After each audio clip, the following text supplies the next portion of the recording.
prosseguindo no estudo de história da igreja, estamos na página 44 do segundo módulo, a igreja sob perseguição do Império Romano.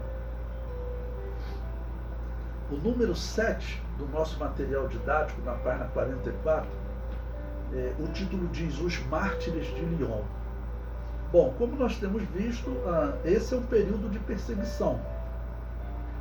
Se vocês assistirem, eu recomendo a vocês uma série que está disponível no YouTube. É só você escrever Roma, Ascensão e Queda de um Império. Acho que são cerca de 12 episódios, documentários muito bem feitos pelo canal History H2. Faço aqui até uma propaganda, né? É claro que eles têm uma visão secular, mas em termos de qualidade de história, eles são muito bons, tá bom? Então, vocês procurando o episódio, depois eu vou até publicar lá no grupo para vocês, está disponível no YouTube, vocês vão ver o período do imperador Marco Aurélio, que é esse que nós estamos estudando, e diz que ele era um homem que estava constantemente procurando exaltar os deuses, porque ele estava envolvido em muitas guerras e fazendo sacrifícios, e nessa hora os sacerdotes pagãos sempre exigiam do imperador, né, fidelidade aos deuses, e sempre cobravam que os imperadores exigissem que os cristãos também reverenciassem aos deuses, né?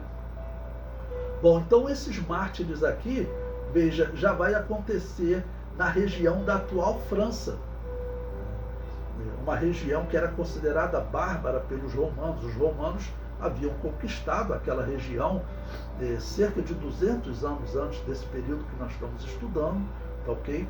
Então os romanos haviam conquistado aquela região, mas ainda viviam muitos bárbaros lá, era considerada uma região bárbara, mas já tinham muitas cidades romanas lá, tá bom? Bom, quando ocorreu esse martírio, os mártires de Lyon? Em 177 da era cristã, 48 cristãos foram martirizados em Lyon, na França. O martírio está descrito em documento enviado às igrejas da Ásia e publicado por Eusébio de Cesareia. Então, eu coloquei esse documento aqui na íntegra, irmãos, porque é algo muito importante para a nossa leitura, para vocês guardarem, ok? Veja o que ele diz. Os servos de Cristo que peregrinam em Viena e em Lyon da Gália, aquela região era toda chamada Gália também, ok? Aos irmãos que na Ásia e na Frígia compartilham conosco a mesma fé e a mesma esperança da redenção, paz, graça e glória por parte de Deus Pai e de Jesus Cristo nosso Senhor. Ou seja, os cristãos que sobrevivem, eles vão enviar um documento para as outras igrejas dizendo o que aconteceu naquela região. Descrever, pois, com justiça a magnitude dessa tribulação daqui, o grau de irritação dos pagãos contra os santos e o número de sofrimentos que os bem-aventurados mártires suportaram. Nem está em nossa capacidade, nem sequer é possível encerrar em um escrito.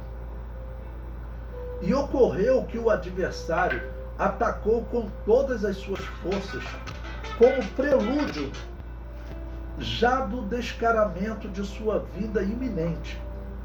Meteu-se por todos os lados, acostumando os seus e exercitando-os de antemão contra os servos de Deus, de forma que não só nos expulsaram das casas, dos banhos e das praças, mas que inclusive proíbem que algum de nós deixe-se ver de qualquer forma, em qualquer lugar que seja. Ou seja, os cristãos estavam vivendo, irmãos, como por exemplo hoje no mundo islâmico, você não pode pregar para ninguém lá no mundo islâmico. Se você for para o Irã, você pode até ser cristão lá, mas você tem que ficar dentro da sua casa, na sua igreja, tá bom? Mas se você pregar para alguém, você é morto. Então eles primeiro proibiram que os cristãos tivessem acesso, tá bom, nas praças para pregar, até regiões de banho, né, locais de banho, banheiros públicos, como eles chamavam, né? E prossegue. Mas a graça de Deus opunha-se à sua estratégia, retinha os fracos e apresentava à frente uma formação de sólidas colunas, capazes de atrair sobre si, com sua paciência, todo o ímpeto do malvado. Estes marcharam a seu encontro, suportando toda sorte de injúrias e castigos. Considerando pouco o que era muito, apressavam seu passo para Cristo e mostravam realmente que os sofrimentos do tempo presente não são comparáveis com a glória que está para ser revelada em nós. Em primeiro lugar, suportaram generosamente os assaltos massivos de toda a plebe.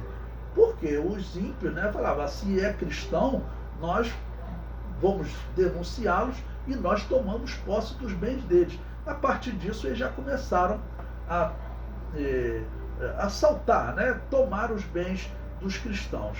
E prossegue. Insultos, golpes, sacudidas, rapinas, ou seja, rapinas é ato de pegar com violência, né? Está aí no rodapé para vocês. Apedrejamentos, passagem por apertos e tudo quanto fosse do gosto de uma plebe enfurecida contra pessoas que considera odiosas e inimigas. Ou seja, era assim que eles consideravam os cristãos. Pessoas que eram inimigas do Estado. De onde que vem essa ideia? Vem dos dias de Domiciano. Foi Domiciano que iniciou essa perseguição, ok? Nós estamos no ano 177, já são quase 100 anos de perseguição. A perseguição de Domiciano começou no ano 89. Então são 100 anos que os cristãos não têm paz, ok? Eram consideradas inimigas do Estado e causadoras de todos os males que ocorriam no Império. Uma derrota numa guerra, uma peste, tudo era culpa dos cristãos. A carta prossegue. E depois de serem conduzidos à praça pública e de serem julgados pelo tribuno e pelos magistrados da cidade em presença de toda a multidão, foram encerrados no cárcere até a chegada do governador. Mais tarde, conduziram-nos ante o governador, como estes usou de toda a sua crueldade contra nós. Um dos irmãos, aí veja, ele vai dar o nome do irmão, né? Isso é interessante. Ele diz que um irmão chamado Vétio Epágato, que possuía em plenitude o amor a Deus e ao próximo, e cuja conduta tinha sido tão estrita que, sendo ainda jovem, fez-se merecedor do testemunho do ancião Zacarias, já que havia caminhado irrepreensivelmente em todos os mandamentos e preceitos do Senhor, diligente em todo serviço ao próximo, com muito zelo com Deus e fervor de espírito. Por ser de tal índole, não suportou que se procedesse contra nós com um juízo tão irracional. Fortemente indignado, pediu para ser também ele ouvido e defendeu em favor dos irmãos que entre nós nada há de ateu nem de ímpio. Bom, uma pausa aqui para explicar a vocês por que de ateu. Lembre-se, os romanos diziam que os cristãos, na verdade, não tinham Deus nenhum, né? Porque eles não viam nenhuma imagem de escultura. Então, ateu significa sem Deus. Ok? Então ele dizia, olha, na verdade eles não são ateus, nem ímpios, eles não fazem nada de errado. Pois bem, a carta prossegue. Os que rodeavam o tribunal passaram a gritar contra ele, pois era homem importante, ou seja, uma pessoa de destaque, entendeu? E ele então resolveu defender os cristãos, ok? E o juiz não tolerando a petição assim proposta por ele, queria unicamente saber se também era cristão. Como Vetio o confessasse com voz claríssima, também ele foi recebido nas fileiras dos mártires. Olha que interessante, irmãos. Alguns cristãos foram capturados e foram levados para julgamento. Então, essa pessoa que seria uma autoridade, alguém importante na cidade, ele resolveu defender os cristãos. Então o juiz perguntou: você também é cristão? E ele confessou com voz claríssima, ou seja, sim, eu sou cristão. Pessoa que fala com voz clara, bem forte, né? Sem timidez, ok? A carta prossegue. Foi chamado Consolador dos cristãos, pois dentro de si tinha o Consolador, o espírito de Zacarias, o que havia mostrado com a plenitude de seu amor achar bom sair em defesa dos irmãos e expor sua própria vida, porque era e continua sendo genuíno discípulo de Cristo, que vai atrás do Cordeiro onde quer que este vá. Zacarias seria o ancião, a pessoa de destaque, né? Então, quando fala espírito, né, de Zacarias, é uma prática usada, né, que como o espírito de Elias, tá bom? Como João Batista. A partir daqui, os demais se dividem.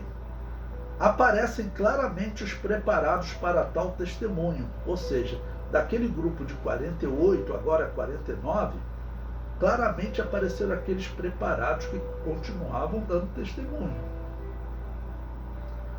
Os que com todo ser ardor completavam a confissão do martírio, mas também se manifestaram os que não estavam dispostos, destreinados e até fracos, incapazes de aguentar a tensão de um grande combate. Uma pausa aqui para explicar a vocês, né? As cadeias não eram fáceis, normalmente eram torturas que eles tinham que suportar, ok? E claro, a ameaça de martírio. Então ele já está dizendo que desse grupo, infelizmente, alguns começaram a fracassar. Alguns livros, irmãos, não gostam nem de contar essas histórias. Contar a história dos fracassados, pastor. Olha, irmãos, mas eu acho importante contar. Por quê? Porque nós temos que nos preparar, irmãos. Nós não sabemos o que está para vir contra a igreja. Não sabemos. Ok? Pode ser perseguições pequenas, mas podem ser perseguições terríveis. Então, a igreja vai enfrentar o que Jesus Cristo chamou de o princípio de dores. Ele disse que nós ouviríamos de guerras, rumores de guerras, né? Um irmão traindo o outro, tá bom? E Jesus Cristo disse: olha, não vos assusteis. Esse é o princípio de dores, tá bom? O princípio de dores. Então, como será esse princípio de dores? Nós temos que nos preparar, irmãos. Nós temos que nos preparar em oração, em dedicação à palavra de Deus e saber, irmãos, que o mundo nos odeia, né? Não tem como o mundo ser nosso amigo, tá bom? E nesse ódio, um dia o mundo vai conseguir autorização para nos matar, irmãos. Vai conseguir autorização para nos perseguir e nos matar. Então, nós temos que nos preparar. Então, essas histórias que parecem ser algo assim até negativo para muitos, na verdade não é.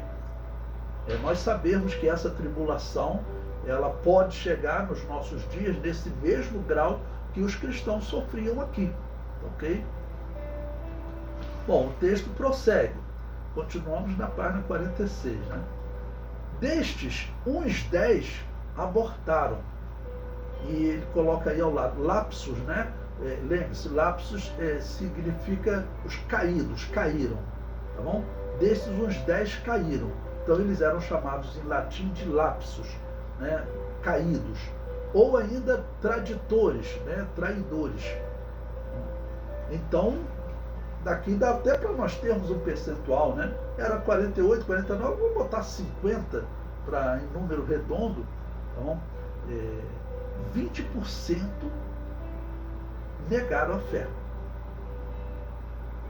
Então, por aqui dá para você ter uma dimensão de quantos cristãos, infelizmente, estavam durante a perseguição negando a fé.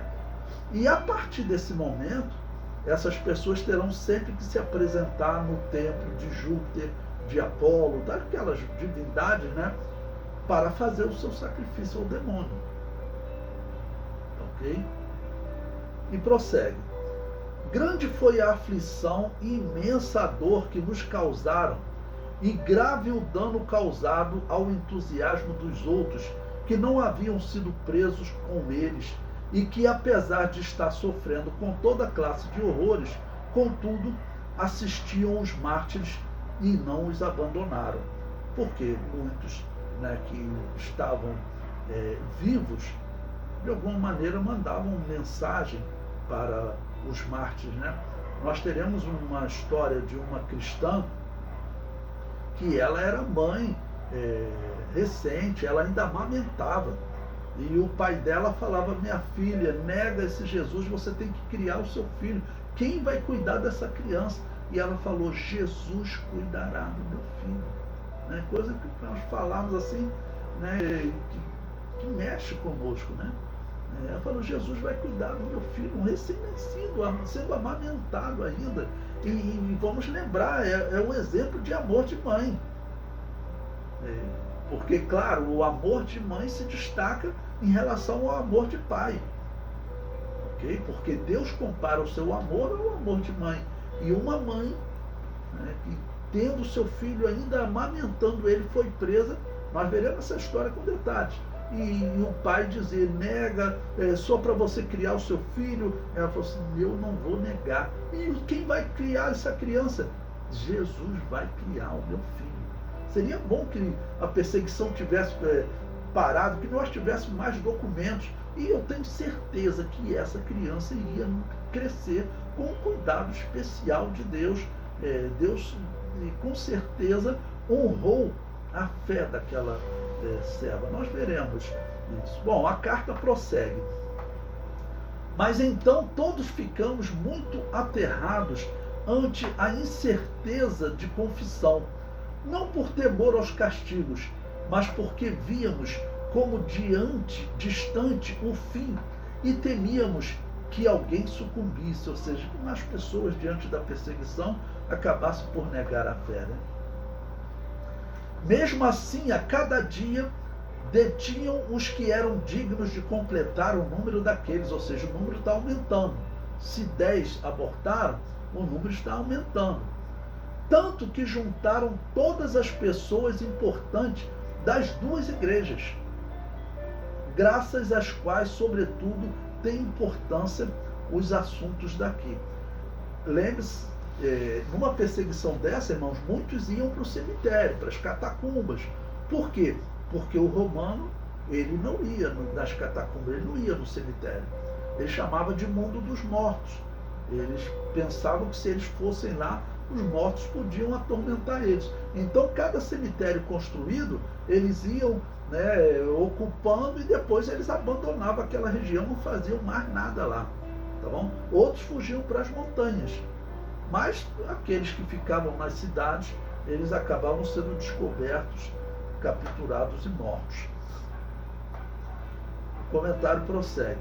Foram presos também alguns pagãos criados dos nossos, quando o governador mandou que se buscassem todos os nossos, ou seja, os cristãos, às vezes uma autoridade, uma pessoa, né, que às vezes poderia ser até um senador, ok? Eles tinham pessoas a serviço dele, ok? E então, alguns criados também foram presos.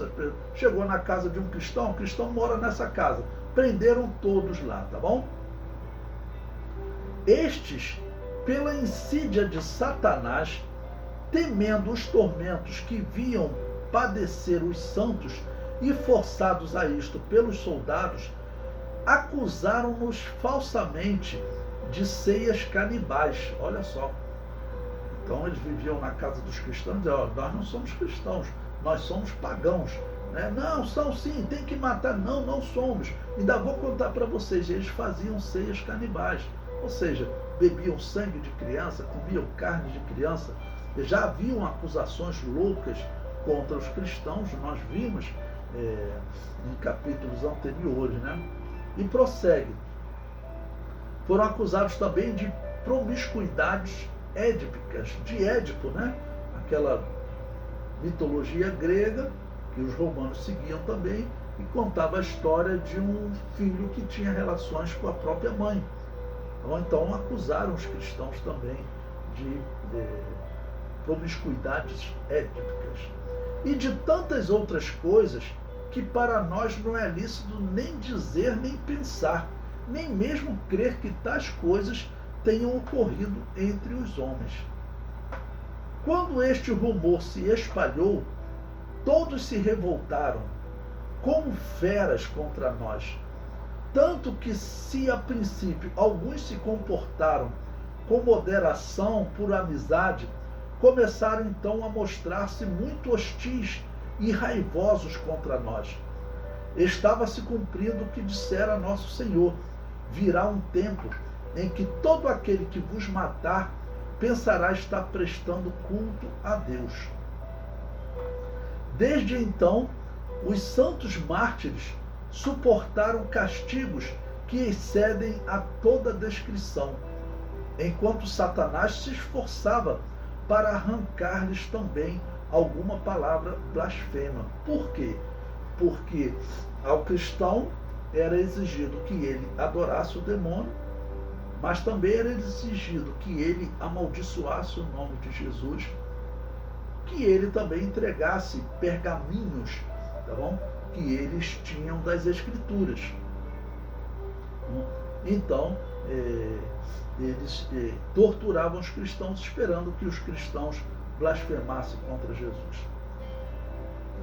Toda a fúria da multidão, do governador e dos soldados abateu-se transbordante sobre o diácono Santos de Viena, sobre Maturo, recém-batizado, mas nobre lutador, sobre Atalo, oriundo de Pérgamo, e que sempre havia sido coluna e fundamento dos cristãos daqui, e sobre Blandina, por meio da qual Cristo demonstrou que o que entre os homens parece vulgar, disforme e facilmente desprezável, por parte de Deus é considerado digno de grande glória, devido ao amor a Ele, amor que se mostra na força e que não se vangloria da aparência. Então, ele está citando o nome de cristãos que estavam sendo torturados. Ok? Efetivamente, enquanto todos nós estávamos temerosos, e sua própria senhora, segundo a carne, também ela, uma de nossos mártires combatentes, temíamos que por fraqueza de seu corpo não tivesse forças para proclamar livremente sua confissão. Ou seja, principalmente a mulher normalmente é mais frágil para suportar dor, né? Às vezes, tratando de homem também, às vezes você suportar as torturas que eles faziam era difícil suportar, né? Ele prossegue falando de Blandina. Blandina viu-se cheia de uma força tão grande que extenuava e esgotava aqueles que em turnos e de todas as maneiras torturavam-na, desde o amanhecer até o ocaso, ou seja, passava o dia sendo torturado.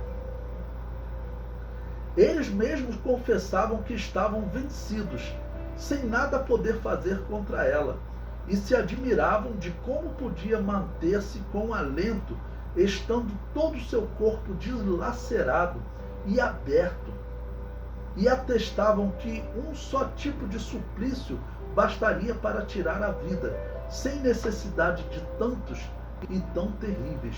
né, dilacerado, porque uma das ferramentas que eles tinham de ferro era para tirar pedaços do corpo. Então ficava tirando pedaços do corpo da pessoa e abrindo o corpo da pessoa. Então como que os cristãos sobreviviam? Não?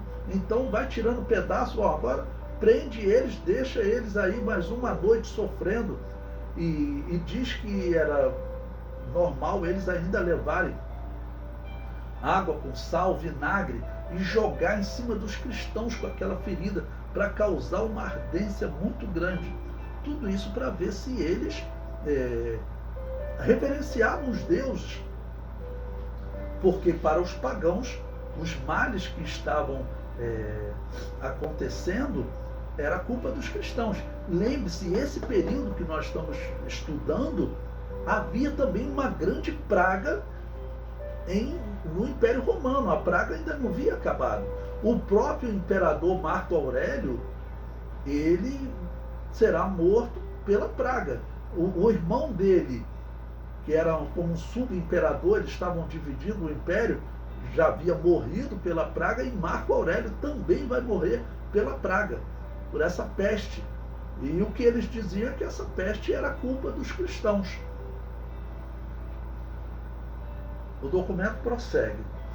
Mas a bem-aventurada mulher, como nobre atleta, rejuvenescia na confissão, e para ela era recuperação de forças, descanso e ausência de dor em meio aos acontecimentos, ao dizer: sou cristã e nada de mal é feito entre nós. Ou seja, ela era torturada, mas quando era levada de novo diante das autoridades, ela de novo dizia: sou cristã.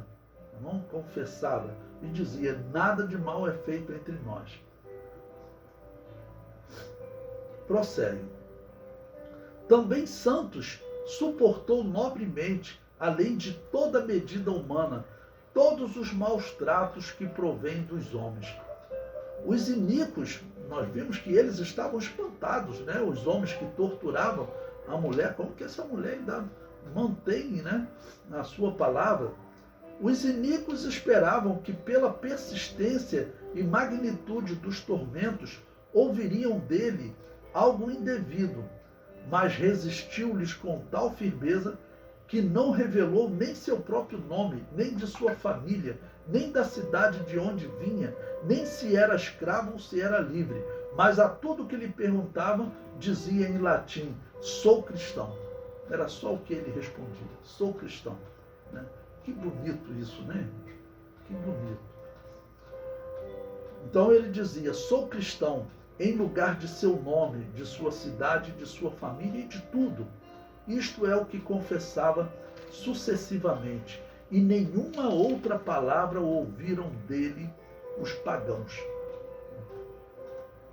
Por esta razão, tanto o governador quanto os torturadores ensandeceram-se de tal maneira contra ele que, quando já não sabia o que fazer-lhe por último, aplicaram-lhe placas de cobre em brasa aos membros mais delicados de seu corpo. Ou seja, pegavam placas, aqueciam no fogo, né? E então vinham, queimavam as partes íntimas do irmão. Né? Era uma coisa diabólica mesmo. E lembre-se, tudo isso, né, era incentivado por quem? Pelos sacerdotes pagãos. Nós veremos nas perseguições também que virão, que sacerdotes pagãos, quando verem, por exemplo, um cristão na comitiva do imperador, vão dizer: olha, esses cristãos aí, eles estão causando problemas, os deuses não querem nem nos mostrar mais nada. Eu não tenho nem como te dizer se tu vai vencer ou perder essa guerra. E aí o imperador vai falar: não, então tem que punir esses cristãos. Os deuses ficaram enfurecidos, né, contra ele, por causa deles, né, estão enfurecidos, então não pode mais ter cristão como súdito do império. É o que nós veremos. O comentário prossegue. Estes certamente se queimaram, mas ele se manteve inflexível e firme, constante na confissão, borrifado e fortalecido pela fonte santa da água viva que brota das entranhas de Cristo. Porque humanamente, irmãos, alguns alunos sempre falam, pastor, certamente Deus fazia algum milagre para o cristão suportar a dor. Bom, nós temos história de cristãos que, sendo queimado, o fogo não queimava ele não sentia dor e ele glorificava a Deus. Nós vimos histórias assim. Mas também temos história de cristãos que realmente eles descrevem que a dor era muito grande. O comentário prossegue. Seu corpo atestava o ocorrido. Todo ele era uma chaga, todo confusão, moído e tendo perdido toda forma humana. Mas Cristo padecia nele e realizava grandes glórias, anulando o adversário e mostrando, para exemplo dos demais, que nada há de temível onde está o amor do Pai, nem doloroso onde está a glória de Cristo. Interessante quando ele fala aqui que perdia a forma humana. Ou seja, se você for queimando o rosto da pessoa, arrancando pedaços do corpo, do rosto, queimando, daqui a pouco ele não tem mais, fica parecendo um monstro, um bicho, né? É isso que ele está dizendo. E prossegue. Efetivamente, depois de alguns dias, aqueles malvados começaram novamente a torturar o Marte, pensando que poderiam vencê-lo, se estando suas carnes inchadas e inflamadas, lhe aplicassem os mesmos suplícios, agora que nem sequer suportavam o toque das mãos. Ou seja, eles estavam tão feridos que você não podia tocar nele, tá bom? De tamanha dor, ok? Tá bom? Não suportava o toque das mãos. Ou então que, morrendo em meio aos tormentos, infundiria temor aos demais. Ele falou, vamos continuar torturando, porque tem pessoas que vão morrer em meio aos tormentos. Irmãos, vocês verão no decorrer da história que os católicos e os protestantes vão fazer isso mesmo com os cristãos. Tá bom? Vocês verão que os católicos e os protestantes vão fazer isso mesmo com os cristãos que não aceitavam o batismo de recém-nascido. Lutero vai defender essa tortura. Calvino vai defender essa tortura. Tá bom? Todos os papas vão defender essa tortura. O comentário prossegue. Mas não somente nada disso aconteceu com ele, mas contra o que todos pensavam, recuperou-se, e seu corpo se endireitou entre os tormentos que seguiram, e recobrou sua forma original, e o uso dos membros, de maneira que a segunda tortura foi para ele não um suplício, mas cura pela graça de Cristo. Olha o que ele relata aqui, irmãos. Que esse irmão, então, que já estava com o seu corpo dilacerado, deforme, ele se recuperou. Deus fez um milagre e o seu corpo voltou ao normal. O texto prossegue. E Biblida, lembre-se, aquela irmã que estava sendo muito torturada e mantendo a sua fé, os dias estão se passando, irmãos. E os cristãos sendo torturados. E Biblida, também uma das que haviam renegado, ou seja, uma irmã que havia negado a fé. Ok? O diabo já pensava que a havia devorado, mas querendo também condená-la por blasfêmia, conduziu-a à tortura e a forçava a declarar sobre nós aquelas ímpias calúnias, já segura de sua fragilidade e covardia. Ou seja, eles falaram, essa daqui que negou a fé, vamos continuar torturando ela para ela declarar mais coisas ruins sobre esse povo. Mas ela, no tormento, voltou a si e, por assim dizer, despertou de um sono profundo, recordando então, graças àqueles castigos temporários, o castigo eterno do inferno, pôs-se, pelo contrário, a replicar aos detratores e dizia: como poderiam essas pessoas comer uma criança se nem sequer lhes é permitido comer carne de animais irracionais? E desde esse instante passou a confessar que também ela mesma era cristã e foi incorporado à fila dos mártires.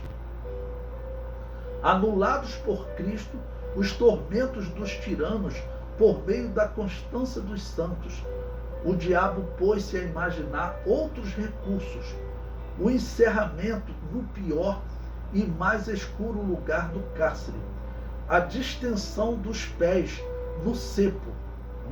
Bom, o que era o cepo? Ele consistia de um grosso tronco de madeira que o escravo carregava à cabeça, preso por uma longa corrente a uma argola que ele trazia no tornozelo. Então ele ficava preso com os braços naquela madeira, tá bom? E tinha uma corrente que o prendia ao tornozelo, ok?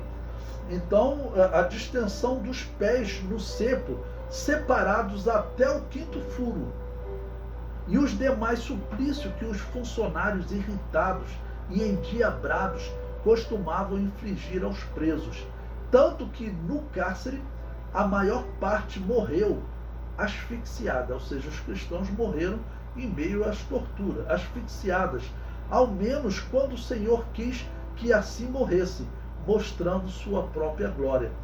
Por quê? Porque essa madeira era colocada, tá bom? No pescoço e também nos pés, e eles faziam o seguinte, eles iam abrindo aquela madeira, tá ok? Para causar uma distensão dos pés. E muitos cristãos acabavam naquela situação morrendo, ok? E desse que vinha com os braços, também botavam no pescoço, às vezes eles iam apertando e a pessoa morria asfixiada, jogava ela lá na cela com aqueles instrumentos e ele às vezes era asfixiado, morria.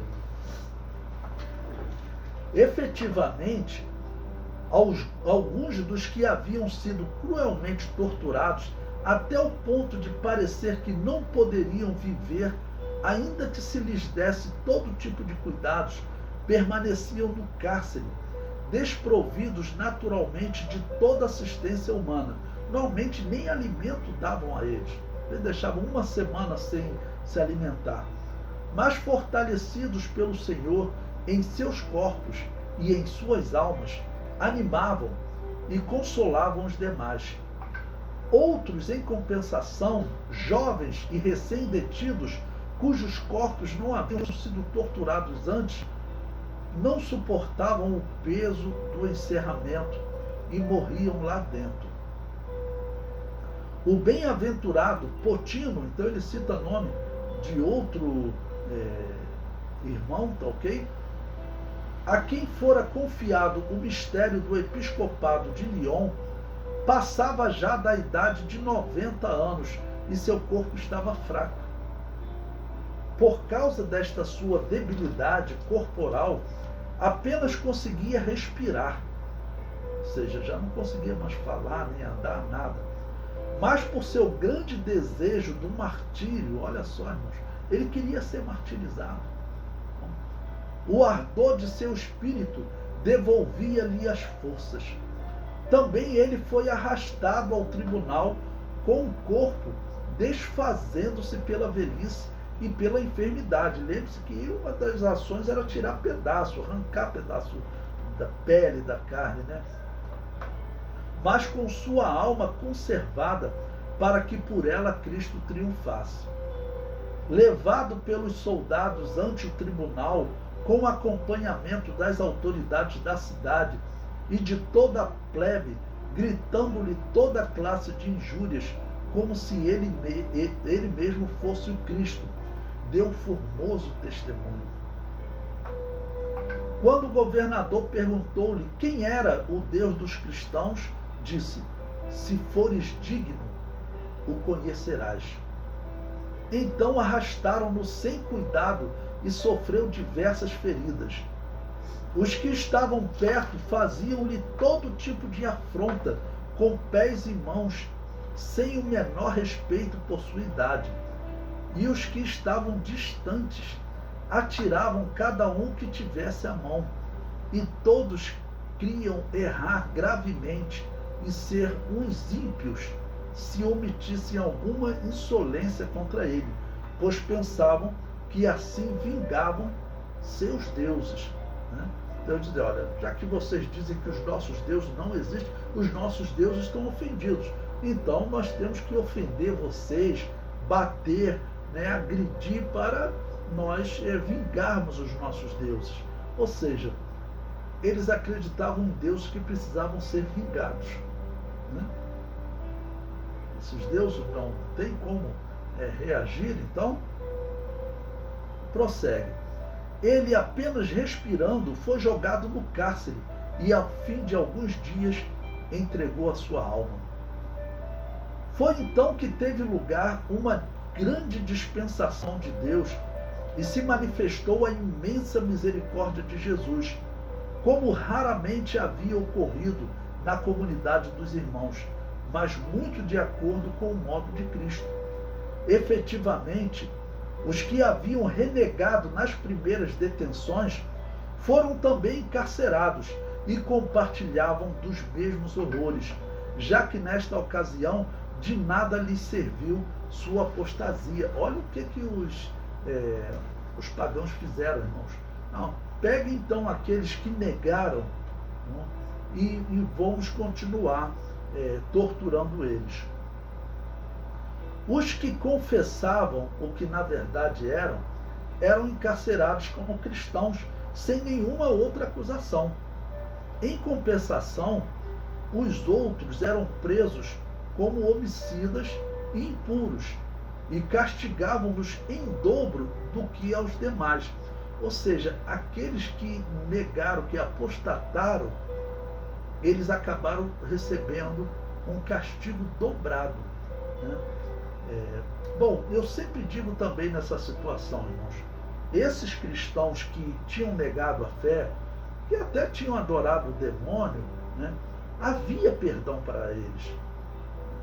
Eles precisavam estar numa igreja onde havia um pastor, tá bom? Para um pastor correto, que não havia negado a fé, para cuidar da alma deles, recuperá-los. O problema lá de Eusébio de Cesareia e dos muitos bispos de Roma, nesse período, tá bom? Do imperador Marco Aurélio, que nós estamos vendo professores, né? Filósofos sendo denunciados e sendo mortos. Por que o bispo de Roma não foi morto? Nesse período ele se chamava Eleutério. Nós sabemos por quê. Ele adorava o demônio para não morrer. A história diz que toda a perseguição que ocorreu em Roma, teve pastores que morreram, mas teve sempre aqueles que aceitavam adorar o demônio para não morrer. Esse que vai continuar vivo e continuar pastoreando a igreja. Assim vai resultar em cerca de 200 anos, 150, 200 anos, na Igreja Católica. Tá bom? O texto prossegue. E assim os primeiros eram aliviados pela alegria do martírio, pela esperança do prometido, pelo amor de Cristo e o Espírito do Pai. Enquanto que para estes outros, a consciência os atormentava grandemente, ao ponto de que, ao morrerem, podia-se reconhecer seu aspecto entre todos, ou seja, eles não morreram com a consciência tranquila. Né? Então, é importante também que um pastor ali falasse para eles, olha, mesmo vocês tendo negado Jesus, mesmo vocês tendo cometido esse pecado contra o nome de Jesus, lembre-se do que está escrito. Qualquer pecado contra o Pai e contra o Filho será perdoado. Não? Se eles não blasfemaram contra o Espírito Santo, né? Então, olha, vocês blasfemaram contra o Filho, isso te é perdoado.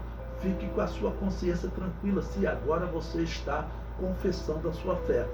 Mas a história diz que o rosto, né, daquele que morria sem ter negado Jesus, em algum momento, a história diz que às vezes encontrava pessoas com rosto de alegria. Até Nero testemunhou isso.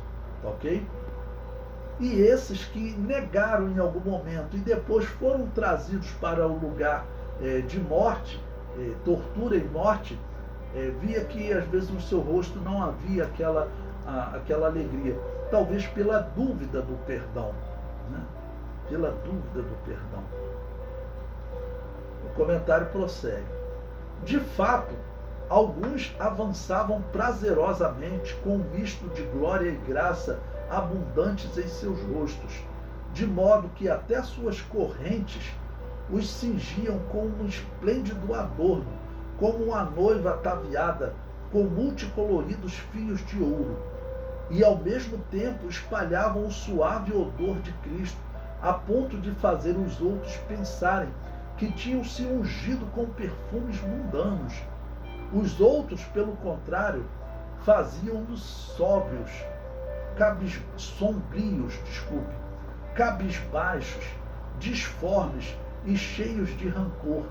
E como se fosse pouco, até os pagãos taxavam-nos de ignóbeis e covardes, ou seja, os pagãos diziam para ele: tu foi covarde, você negou Jesus, não?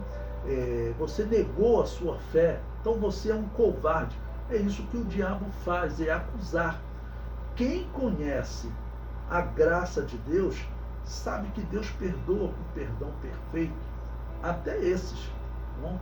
Mas eles ficavam, né, sombrios, ou seja, com aparência ruim, cabisbaixos, porque agora os pagãos estão torturando eles e dizendo: você é um crente que negou a sua fé. Que coisa horrível. E prossegue. Levavam a acusação de homicidas, além de terem perdido seu nome venerabilíssimo, glorioso e vivificador. Quando os demais viram isto, reafirmaram-se, e os que iam sendo detidos confessavam já sem vacilação e sem ter um único pensamento de cálculo diabólico. Ou seja, estão dizendo o seguinte: olha, nós temos que confessar mesmo, porque se nós negarmos, sabe o que aconteceu com aqueles que negaram? Eles foram envergonhados pelos pagãos, chamando eles de covardes, de cristãos covardes. Depois de juntar a isto, algumas coisas intermediárias continuam. Além disso, os gêneros de morte dos mártires eram muito variados, pois com flores de toda espécie traçavam uma só coroa para oferecê-la ao Pai. E assim era necessário que aqueles generosos atletas, simbolicamente falando, né, atletas de Cristo, depois de ter sustentado uma luta variada e ter vencido em toda a linha, recebessem a grande coroa da imortalidade. Assim, pois, Maturo e Santos, assim como Blandina e Átalo, foram conduzidos às feras, a leões, tigre, né, ao local público e para espetáculo comum da inumanidade dos pagãos, pois o dia de luta de feras deu-se precisamente por causa dos nossos. No anfiteatro, Maturo e Santos passaram novamente por todo tipo de tormento, como se antes não tivessem padecido absolutamente nada. Ou melhor, como atletas que já venceram os adversários em muitos combates e que seguem lutando pela mesma coroa. De novo sofreram as passadas dos chicotes, e ali eram de costume os puxões das feras, ou seja, os leões pegando em braço e puxando, né? E tudo que o povo enlouquecido, cada qual de seu lugar, gritava e ordenava. E como arremate de tudo, a cadeira de ferro, de onde os corpos, ao serem assados, lançavam ao público um odor de carne queimada. Eles pegavam, né, assim como aqueles instrumentos de ferro que queimavam o corpo, eles usavam também pegar cadeiras, né, botar elas no fogo, aquecer elas e depois sentar os cristãos lá, amarrar os cristãos lá. Mas estes, nem com tudo isso, recuavam, mas até aumentava-se-lhes o frenesi, querendo vencer a constância daqueles. Mas nem assim conseguiram ouvir de Santos outra coisa além da frase de confissão que desde o começo costumava repetir. Lembre-se, eu sou cristão. Assim, pois, os mártires que depois de atravessar o grande combate seguiam com muita vida, foram por fim sacrificados, convertidos naquele dia em espetáculo para o mundo em substituição à variada série de combates de gladiadores. Bom, eles foram martirizados. Eu até coloquei aí para vocês uma figura, né, de Blandina, né, uma das irmãs, atacada por um touro, que era comum também eles fazerem isso. Nós vimos que eles tinham rituais em que eles prendiam, amarravam, né, os cristãos a um touro, ok? E atacavam o touro para o touro sair correndo e sair arrastando os cristãos, ok? O texto prossegue. Blandina, por outro lado, foi pendurada no madeiro e ficou exposta às feras que se lançavam sobre ela. Apenas por vê-la pendendo em forma de cruz e com sua oração contínua, infundia-se muito ânimo aos outros combatentes, que neste combate viam com seus olhos corpóreos, através de sua irmã, aquele que por eles próprios havia sido crucificado. E assim ela persuadia aos que creem nele, de que todo aquele que padece pela glória de Cristo entra em comunhão perpétua com Deus vivo. Uma pausa aqui para comentar com vocês. Nós vimos ali que um percentual de 20% dos presos tinham negado a fé. Acabou que eles foram colocados aqui também para serem torturados. Mas pense nesses 20% que negavam a fé. Pense nos dias de hoje, de todos os que existem aí que se dizem cristãos, às vezes grupos completamente estranhos, né? Vou até lembrar para vocês, se vocês não viram, vejam lá o vídeo que a irmã Cleonice publicou aí no grupo para vocês, onde um bruxo lá, um feiticeiro, ele diz que tem pessoas de igrejas, que não é só da igreja católica não. Existem pessoas de igrejas aí que se diz evangélica, que faz curso de bruxaria com ele. E alguém pode até dizer, esse indivíduo deve estar mentindo. Não é impossível que ele esteja mentindo. Mas, irmãos, eu já ouvi, né, irmãos que saíram do espiritismo, vieram para a igreja, inclusive frequentaram aqui a Assembleia de Deus em Todos os Santos, ele dizendo que o que acontece em determinadas igrejas aí que tem culto de descarrego, né? Culto que joga sal grosso nas pessoas, ele dizendo que era exatamente espiritismo. E o testemunho era forte porque a mãe desse irmão tinha deixado o espiritismo também, só que ela não veio para a Assembleia de Deus, ela foi para essa igreja. E ele disse que ele deu testemunho que ele falou para a mãe dele, ele tinha que falar. Ele falou, mãe, a senhora deixou o espiritismo, a senhora está em outro espiritismo. Só está faltando eles baterem atabaque lá, tocar o tambor para chamar o demônio. É só isso que está faltando. Então, o testemunho de um ex-espírita. Tá bom? Então, vejam aquele vídeo aí de um bruxo, ok? Que ele conta isso. Essas pessoas, irmãos, se surgir uma perseguição como essa aqui, ele não vai durar um segundo testemunhando a sua fé. Essas pessoas vão me lembrar história de cristãos que, infelizmente, na hora da perseguição, diz que quando ele foi preso, o soldado que já estava levando ele, antes dele chegar diante do juiz, diante do governador, diz que ele já tinha falado para o soldado, não, pode me levar aí para o templo que eu já adoro o demônio, eu já vou cultuar, sacrificar, fazer o que vocês quiserem. Não? E teve documentos retratando, infelizmente, essas covardias. Por quê? Nós estamos vendo que nesse período já tinha muito falso crente, muita seita, muita heresia. Essas pessoas, quando chegava a hora da perseguição, elas, claro, não iam resistir, né? O normal não era resistir. É o pior que nós veremos caso de herege que vai resistir e vai morrer lá como herege, né? Ou seja, foi martirizado e ainda foi para o inferno. O texto prossegue. Por não ter sido tocada então por nenhuma fera, desceram-na do madeiro e de novo levaram-na ao cárcere, guardando-a para outro combate. Assim, depois de vencer em muitas lutas, por um lado, tornaria implacável a condenação da serpente tortuosa, e por outro, animaria seus irmãos. Ela, pequena, frágil e desprezada, mas revestida do grande e invencível atleta, Cristo bateria o adversário em sucessivos combates, e pelo combate seria cingida com a coroa da incorruptibilidade.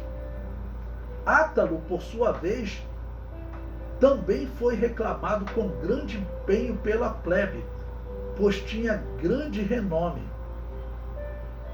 Entrou já como lutador treinado, graças à sua boa consciência, pois havia se exercitado sinceramente na disciplina cristã e sempre havia sido entre nós uma testemunha da verdade.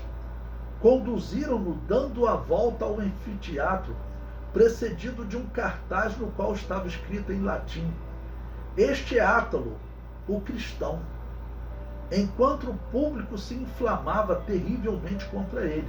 Ou seja, é feito como um espetáculo, né, num anfiteatro. Ao saber, o governador que ele era romano mandou que o levassem com os demais que estavam no cárcere, acerca dos quais escreveu uma carta ao imperador e ficou esperando a sua resposta. O tempo que passou não foi ocioso nem estéril para eles, mas por sua paciência manifestou-se a imensa misericórdia de Cristo. Por viverem eles, reviviam os mortos, e por serem mártires, outorgavam a graça aos que não o eram. Assim, grande foi a alegria da Virgem Mãe ao recuperar vivos os que haviam abortado mortos, né? Ou seja, cristãos que haviam morrido. O que ele está dizendo aqui é que ele estava orando e ressuscitando esses cristãos. Nós teremos muitos exemplos disso. Se você ler aquele livro, O Espelho dos Mártires, também nós veremos cristãos sendo mortos pelos católicos e pelos protestantes, não? Que depois era jogado o seu corpo e cristãos iam lá, oravam e eles ressuscitavam. É um momento de grande sofrimento, irmãos, mas eles viviam também momentos gloriosos, né? O texto prossegue. Lembre-se, nós estamos lendo uma carta que os cristãos dessa região escreveram para descrever, né, esse período de sofrimento que alguns cristãos tiveram e foram martirizados. Ele prossegue. Efetivamente, por meio deles, a maioria dos que haviam renegado voltavam sobre seus passos e de novo eram concebidos. Reanimavam-se e aprendiam a confessar, e já com vida e fortalecidos, aproximavam-se do tribunal para serem novamente interrogados pelo governador, enquanto Deus, que não quer a morte do pecador, preferindo o arrependimento, suavizava-lhes o caminho. Ou seja, como eu havia dito para vocês, né, se eles voltaram, né, e confessaram, eles tinham perdão. De fato, o imperador dispunha em seu edito que uns fossem degolados e os outros, contanto que renegassem, absolvidos. Ao iniciar-se a grande festa local, comparece a ela grande multidão de pessoas de todas as raças. O governador fez levar novamente ao tribunal os bem-aventurados, como forma de teatro e de espetáculo para as multidões. Por isso interrogou-os novamente, e aos que pareciam ter título de cidadãos romanos, fazia decapitar, enquanto os demais eram mandados às feras, porque a decapitação era chamado um ato de misericórdia, né? A Igreja Católica vai seguir esse mesmo padrão pagão, irmãos. Tanto que vocês sabem, naquele filme, por exemplo, Coração Valente, né, tinha uma autoridade católica ali, tá bom? Dizendo que se ele pedisse misericórdia, eles seriam misericordiosos. Ele ia acabar a tortura e iria cortar a cabeça dele, né? Decapitá-lo. Ali foi retratado, né, como um rebelde contra o rei. O rei, ele era considerado pelos católicos como uma autoridade que representava Deus no mundo civil. O Papa representava no mundo religioso e ele no mundo civil. E quem desrespeitasse o rei, né, seria assim morto, né? O texto prossegue. Mas Cristo foi grandemente glorificado naqueles que primeiramente haviam renegado e que agora, contra o que poderiam esperar os pagãos, confessavam sua fé. Estes, na verdade, eram interrogados privadamente, como para serem em seguida postos em liberdade. Ou seja, ele fala o seguinte: bom, esses que renegaram e agora estão confessando, vamos tentar fazer privadamente para os outros cristãos não verem ele renegando, então assim de repente ele renegue novamente. Mas, ao confessar sua fé, foram sendo juntados à fila dos mártires. Ficaram fora, porém, os que nunca tiveram nem um vestígio de fé, nem o sentido da vestimenta nupcial, nem ideia do temor a Deus, mas que com sua maneira de viver infamavam o caminho, ou seja, os filhos da perdição. Irmãos, vamos dar uma pausa aqui e depois nós continuamos, porque o vídeo é longo, o texto é longo, né? Tá ok?